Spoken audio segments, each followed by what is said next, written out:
जय हिंद दोस्तों, मैं हूं संजय सिंघानिया और आप देख रहे हैं मेरा यूट्यूब चैनल सिंघानिया एसबीसी। दोस्तों, आज मैं वर्ग दसम का गोधूली भाग 2 जो हिंदी विषय का है उसका अध्याय 2 विष के दांत, इससे संबंधित जितने भी लघुत्तरीय और दीर्घोत्तरीय क्वेश्चन आंसर है उसे मैं लेकर आया हूं। तो आज के इस वीडियो में हम लघुत्तरीय और दीर्घोत्तरीय क्वेश्चन की चर्चा करेंगे। तो चलते हैं, वीडियो को शुरू करते हैं। वीडियो को शुरू करने से पहले अगर आप मेरे चैनल पर नए होंगे तो प्लीज़ मेरे चैनल को सब्सक्राइब कर लीजिएगा। तो चलते हैं, आज का क्वेश्चन शुरू करते हैं। तो पहला क्वेश्चन आपका ये रहा कि विष के दांत शीर्षक कहानी का नायक कौन है? तर्कपूर्ण उत्तर दें। विष के दांत कहानी के नायक कौन है? तर्कपूर्ण उत्तर दीजिए। तो इसका आंसर देख लीजिए क्या है। तो लिखे हैं कि विष के दांत कहानी में मदन ऐसा पात्र है जो अहंकारी के अहंकार को नहीं सहन करता है।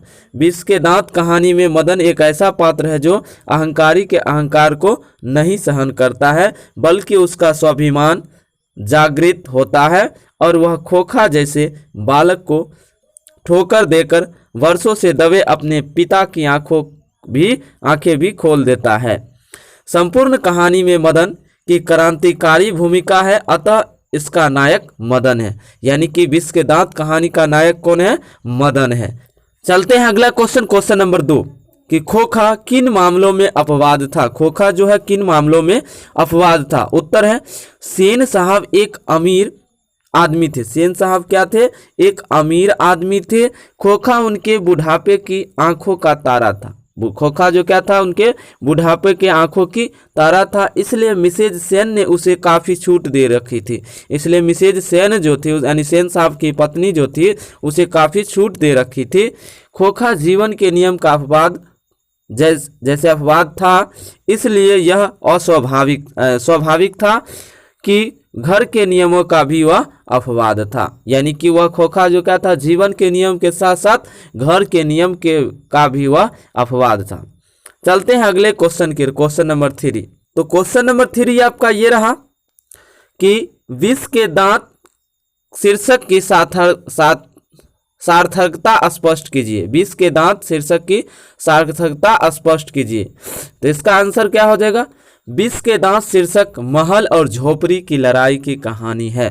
विष के दांत शीर्षक में जो क्या है? महल और झोपड़ी की लड़ाई की कहानी है। मदन द्वारा पीटे जाने पर खोखा के जो दांत टूट जाते हैं वे अमीरों को प्रदर्शित प्रियता और गरीबों पर उनके अत्याचार के विरुद्ध एक चेतावनी है। सशक्त विद्रोह है यही इस कहानी का लक्ष्य है, अतः निसंदेह कहा जा सकता है कि विष के दांत इस सृष्टि से बड़ी ही सार्थक शीर्षक है। आगे क्या लिखा हूं देखिएगा। तो वो लिखे हैं कि अमीरों के विष के दांत तोड़कर मदन ने जिस उत्साह, ओज और आग का परिचय दिया है वह समाज के जाने कितने गिरधर लालों के लिए गर्वोल्लास की बात है। इसमें लेखक द्वारा दिया गया संदेश मार्मिक बन पड़ा है। तो यह तीसरे क्वेश्चन का आंसर हो गया। अगर आप जो है हमारी आवाज़ थोड़ा स्पीड हो जाए तो नहीं लिख पाइएगा तो क्या करिएगा? स्क्रीनशॉट ले लीजिएगा या वीडियो को पॉज करके भी आप लिख सकते हैं। अगला question, question number 4। Question number 4 देखिए क्या है कि कासू का चरित्र चित्रण करें। तो कासू समृद्ध पिता का शोख लड़का है। माता पिता और बहनों का अतिशय प्रेम पाकर उसके स्वभाव में एक प्रकार का दुराग्रह व्याप्त हो गया है। वह जिद्दी स्वभाव का है, उसके मन में जो आता है वही करता है। इसमें जो क्या है? अहंकार वृत्ति भी है। ये किसका चित्रण हुआ? तो कासू का। चलते हैं नेक्स्ट क्वेश्चन की। अगला क्वेश्चन है क्वेश्चन नंबर 5। आपकी दृष्टि में कहानी विष के दांत का नायक कौन है? तर्कपूर्ण उत्तर दीजिए। तो ये कहानी जो है इसका आंसर देखिए क्या हो जाएगा। हमारी दृष्टि में विष के दांत शीर्षक कहानी का नायक मदन है। सारे पात्रों में सबसे अधिक प्रभावशाली है। कथा वस्तु में उसका ही महत्व सर्वोपरि है। इस दृष्टि से विचार करने पर स्पष्ट ज्ञात होता है कि इस कहानी का नायक मदन है।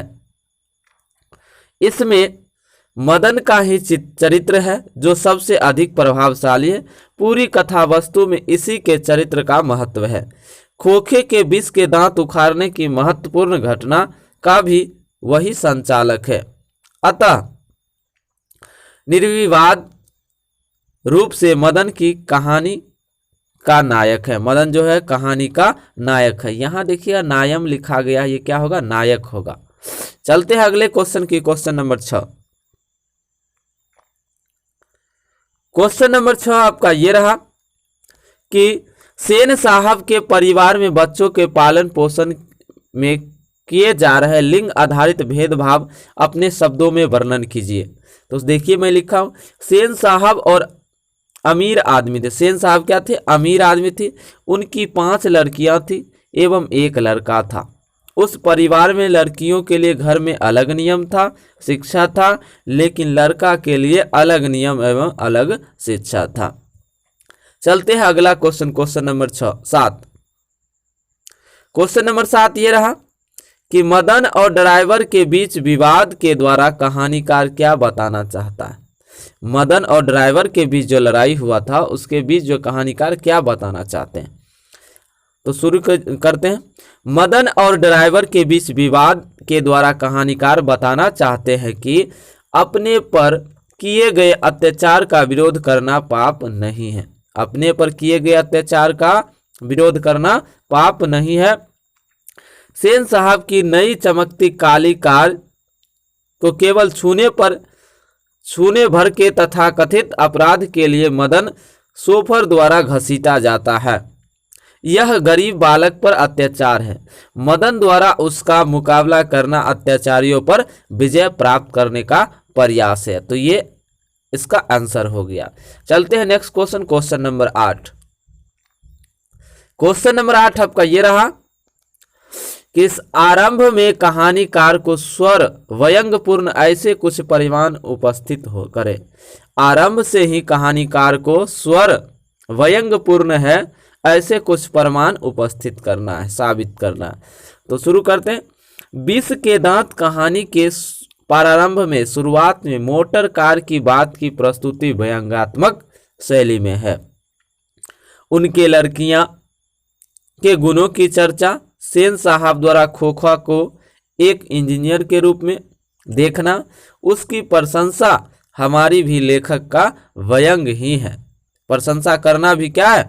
लेखक का व्यंग ही है। तो जितना भी यहाँ पर शॉर्ट क्वेश्चन था, शॉर्ट क्वेश्चन करने का मतलब लघुतरीय क्वेश्चन था, वो समाप्त होते हैं। तो अगले भाग में जो मैं बताऊंगा आपको दीर्घ उत्तरीय क्वेश्चन किससे संबंधित, तो विष के दांत से संबंधित। तब तक के लिए धन्यवाद।